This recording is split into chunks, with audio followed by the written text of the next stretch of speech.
منانے کے طریقے مختلف ہوتے ہیں، ہر ایک کے تہوار سیلیبریٹ کرنے کے انداز مختلف ہوتے ہیں، لیکن ہمارے اسلام کے ماننے والوں مسلمانوں کے لیے بھی ایک تہوار ہے، اور مسلمان بھی اپنے اس تہوار کو دو گانے سجدہ شکر ادا کر کے رب کے سامنے اپنی پیشانی کو، اپنی جبین کو جھکا کر، اپنی عبدیت کو ظاہر کر کے خوشی کا اظہار کرتا ہے۔ میرے دوستو بزرگوں، ہم سب کے لیے بڑی مبارک بات ہے کہ ہم نے رمضان المبارک کے 30 روزے مکمل کیے ہیں۔ 30 روزے مکمل کرنے کے بعد اللہ تبارک و تعالی نے اس کے شکریہ کے لیے اللہ تعالیٰ نے عید کا موقع دیا ہے۔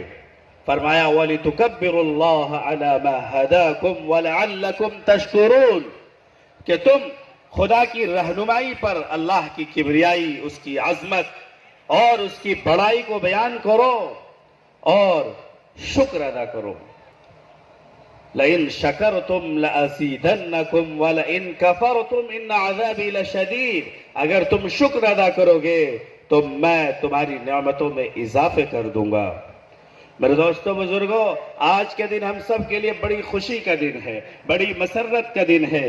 ہم سب کے چہرے پہ خوشیاں بالکل مترشح ہیں، صاف دکھ رہی ہیں، کیونکہ اللہ کے نبی نے فرمایا روزے دار کو دو موقع پر خوشی حاصل ہوتی ہے، للصائم فرحتان، دو خوشیاں حاصل ہوتی ہے، فرحت عند فطرہ وفرحت عند لقاء ربہ۔ ایک خوشی تو آدمی کو روزانہ جب افطار کرتا ہے تو اس وقت خوشی حاصل ہوتی ہے، دن بھر روزے رکھتا ہے، بھوکا پیاسا رہتا ہے، گرمی کی شدت کو برداشت کرتا ہے، پیاس کی شدت کو برداشت کرتا ہے، بھوکے رہنے کی شدت کو برداشت کرتا ہے۔ جب سامنے افطاری کے انواع و اقسام کی چیزیں، نعمتیں، اللہ تبارک و تعالیٰ کی نعمتیں سامنے رکھی ہوئی ہوتی ہیں، جب افطار کا وقت ہوتا ہے، مؤذن کی صدا لگتی ہے، اس وقت روزے دار بندے کے چہرے پر ایک الگ خوشی ہوتی ہے، فرحت عند فطرہ۔ اور دوسری خوشی کب ہوتی ہے؟ وفرحت عند لقاء ربہ، کہ جب آدمی اپنے رب سے ملاقات کرے گا، جب روزے کے انعام کی بات آئے گی، جب روزے دار کو اجر دینے کی بات آئے گی، تو اللہ تبارک و تعالیٰ کی بارگاہ میں اس روزے دار کے چہرے پر کیا خوشی کا عالم ہوگا، اس کو لفظوں میں بیان نہیں کیا جا سکتا ہے۔ میرے دوستو بزرگوں، اللہ عز و جل خود فرماتے ہیں، یہ حدیث قدسی ہے کہ ساری چیزوں کا بدلہ میں دیتا ہوں فرشتوں کے ذریعے سے، لیکن جب روزہ کی ثواب دینے کی باری آتی ہے، روزے کے اجر دینے کی باری آتی ہے، تو میں خود اپنے دست کرم سے اس کو ادا کرتا ہوں۔ بلکہ حدیث کا ایک مفہوم یہ بھی محدثین نے بیان کیا ہے کہ میں روزے کا بدلہ خود ہو جاتا ہوں۔ میرے دوستو بزرگوں، کتنی بڑی سعادت کی بات ہے۔ اللہ تعالیٰ نے جنت کے 8 دروازے رکھے ہیں، جنت کے 8 دروازے ہیں، روزے داروں کے لیے ایک دروازہ مختص ہے، خاص ہے، جسے ریان کہا جاتا ہے، باب الریان۔ اللہ تعالیٰ روزے دار کو باب الریان کے ذریعے سے انٹری کرائے گا۔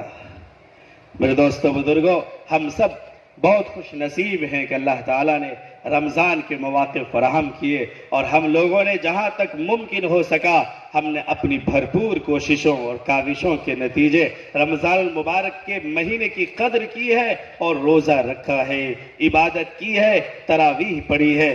آج ہم سب کے چہرے پہ خوشیاں بالکل پھول کی طرح کھلا ہوا ہے، اور ہونا بھی چاہیے۔ جب اس عیدگاہ میں ہماری خوشیوں کا یہ عالم ہے، جب رب کے بارگاہ میں، رب کے حضور جب ہم جائیں گے تو ہماری خوشیوں کا کوئی ٹھکانہ نہ رہے گا۔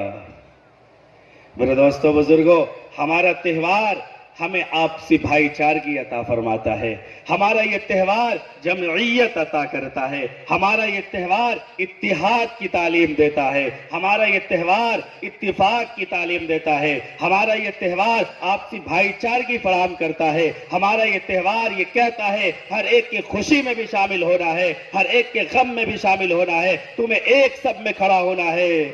کہ ایک آدمی چاہے غریب ہو چاہے امیر ہو ایک ہی سب میں سارے کھڑے ہو جاتے ہیں. وہاں نہ مذہبی اعتبار سے کوئی امتیاز ہوتا ہے، نہ رنگ و نسل کی بنیاد پر کوئی تفریق ہوتی ہے، نہ کوئی ذات برادری کی بنیاد پر کوئی بھید بھاؤ ہوتا ہے، نہ وہاں پر زبان کے اعتبار سے رسم الخط کے اعتبار سے کسی اعتبار سے کوئی بھید بھاؤ نہیں ہوتا ہے. یہی اسلام کا پیغام ہے، یہی اخوت انسانی کا پیغام ہے.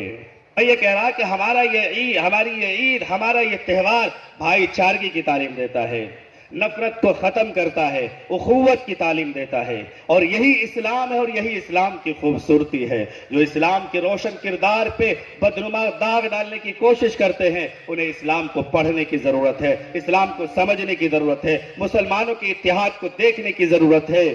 چاہے ہمارا جنازہ ہو، چاہے ہماری عید کی صفحہ ہو، یہ سب اس بات کی تعلیم ہے کہ اسلام بھائی چارگی سکھاتا ہے، اور یہی ہونا چاہیے.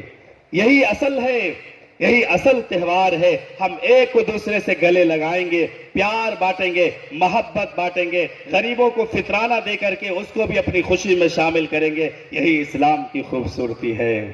میرے دوستو بزرگوں، ہمیں اللہ کا شکر ہر حال میں کرنا چاہیے. یہ اصل میں اللہ کا شکریہ ہے کہ اللہ نے آپ کو پہلے رمضان کی پہلی تاریخ سے 30 تاریخ تک آپ کو پہنچایا، پھر اس کے بعد عید کا تہوار دیا کہ آؤ رب کے سامنے اپنی پیشانی کو جھکاؤ، اپنے لیے بھی دعا کرو، اپنے بھائی چارے اپنے بھائیوں کے لیے بھی دعا کرو، برادران وطن کے لیے بھی دعا کرو، کیونکہ وہ بھی تمہارے بھائی ہیں. اپنی خوشی میں انہیں شامل کرو، تہوار میں بلاؤ، سوئیاں کھلاؤ، پیار بانٹو، گلے لگاؤ، پیار دو. یہی اسلام کہتا ہے. آج ضرورت ہے کہ ہم اسلام کے ایڈورٹائز اپنے اخلاق کے ذریعے سے کریں، کردار کے ذریعے سے کریں. گفتار کے غازی نہ بننے، گفتار کے غازی بننے کے بجائے کردار کے غازی بننے کی ضرورت ہے. کہ آج تلقین غزالی کی ضرورت ہے، آج آپسی محبت کی ضرورت ہے.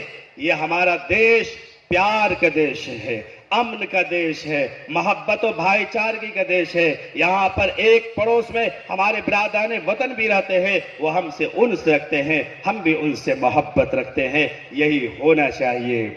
ہمارے تہوار اچھے سے ہو. پولیس والے ساتھی بیٹھے ہوئے، پولیس کرمی بیٹھی ہوئی ہے، وہ ہماری حفاظت کے لیے، ہماری سیوا کے لیے، ہماری خدمت کے لیے. ہم ایسے موقع پر ان کا بھی شکریہ ادا کرتے ہیں، ان کو بھی تھینک یو کہتے ہیں. اور ساتھ ہی ساتھ اپنے تمام برادران وطن کو بھی عید کے اس پرمسرت موقع پر ہم سب کو عید سعید کی مبارکبادی پیش کرتے ہیں. اللہ تعالی ہر سال آپ کی خوشیوں کو مبارک رکھے. عید کا آغاز کب ہوا؟ اللہ کے نبی جناب محمد الرسول اللہ صلی اللہ علیہ وسلم جب ہجرت کر کے مدینہ آئے تو سن 2 ہجری میں ہجرت کے دوسرے سال عید کا آغاز ہوا. ابھی کتنا ہے؟ 1445 ہے، یعنی گویا کہ 1443 سال پہلے عید کا آغاز ہوا ہے. 1443 سال پہلے عید کا آغاز ہوا ہے. تو اب آپ کے لیے آسان ہو گیا، آپ سال کو متعین کر کے بھی آپ کسی کو عید کی مبارکبادیاں پیش کر سکتے ہیں. بہرحال اللہ سے دعا کریں کہ اللہ تعالیٰ یہ آپسی بھائی چارگی کو قائم رکھے، پیار عطا فرمائے، اور ساتھ ہی ساتھ عید مسرت کے پیغام کو اپنے ذہن و دماغ میں لے کر یہاں سے جائیں کہ ہم آج کے دن عہد کریں گے کہ انشاءاللہ ہر ایک کو اپنے غم میں شامل کریں گے، ہر ایک کو اپنی خوشی میں شامل کریں گے، ہر ایک کو محبت بانٹیں گے. کیونکہ ہمارا یہ رمضان، ہمارا یہ تہوار، یہ ساری انسانیت ہے. اس کے اندر انسانیت کوٹ کوٹ کر بھری ہوئی ہے.